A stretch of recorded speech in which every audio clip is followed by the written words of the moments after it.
विपक्ष का रूप। नुपुर शर्मा का निलंबन क्या वजह बनी कानपुर का दंगा?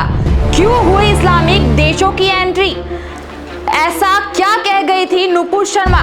कानपुर में पत्थर, गोली, डंडे की तस्वीरें तो आप देख चुके होंगे, जो ये दिखाता है कि कैसे यूपी में बाबा का सख्त एक्शन अपना काम करता हुआ दिखाई देता है।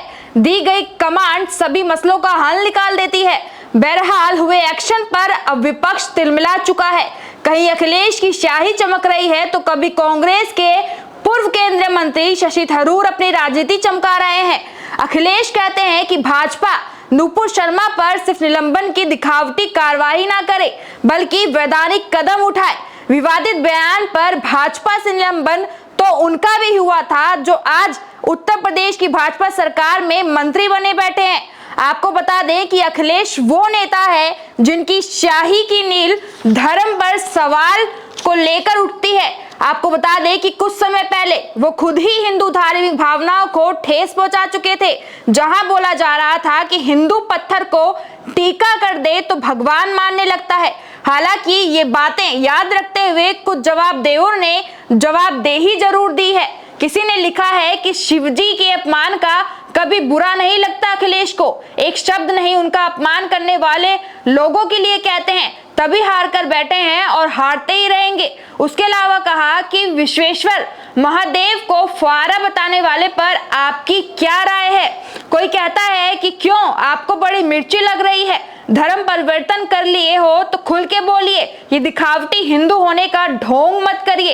इसी के साथ में आपको बताऊं, इसके अलावा शशि थरूर कहते हैं कि घर फूक तमाशा देखना मुहावरों को जैसे बीजेपी ने अपना बनाया हो, उससे देश के हर सर्वधर्म संभाव पंथ निरपेक्ष नागरिक का सर शर्म से झुका दिया है। इस आग की चपेट में अब अप्रवासी भारतीय भी आ रहे हैं। ये आग फौरन बुझनी चाहिए। इसका जवाब देते हुए एक यूजर लिखते हैं कि आप बाहर जाते ही क्यों हैं?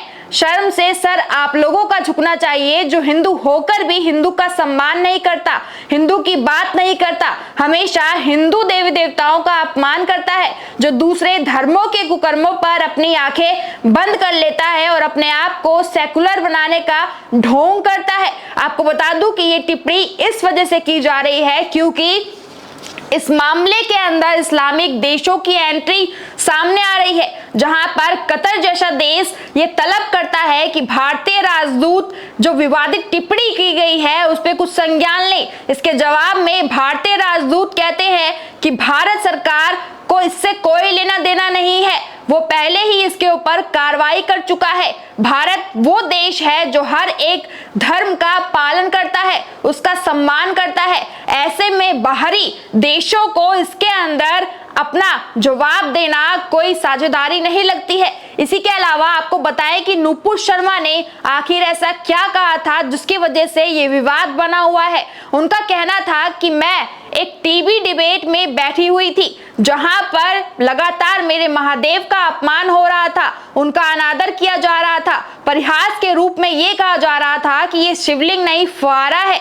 सड़क के किनारे के चिन्हों और खंभों से तुलना कर शिवलिंग का उपहास किया जा रहा था। मैं महादेव को लगातार हो रहे अपमान को बर्दाश्त नहीं कर सकी और मैंने उसके जवाब में कुछ कहा। अगर मेरे शब्दों ने किसी को तकलीफ पहुंचाई हो या किसी धार्मिक भावनाओं को आहत किया हो तो चाहे वो कोई भी हो, मैं अपने बयान की शर्त वापस लेती हूं। मेरा उद्देश्य किसी भी धार्मिक भावनाओं को ठेस पहुंचाने का कभी नहीं था। बहरहाल आप देख चुके हैं कि कानपुर का मामला था जहां पर एक्शन तुरंत लिया जाता है। इस वक्त धार्मिक भावनाओं के आघात का सिलसिला तो लगातार देखा ही जा रहा है, पर योगी का एक्शन ने इसे ठंडा जरूर कर दिया है। अब ये देखना अहम होगा कि आखिर आगे चल के कानपुर का ये दंगा कहां तक विराम लेता है। क्या योगी सरकार जिस तरीके से दंगाइयों को गिरफ्तार कर रही है, नाम वापस लेकर आ रही है, नामों की पड़ताल चल रही है, क्या लगता है ये मामला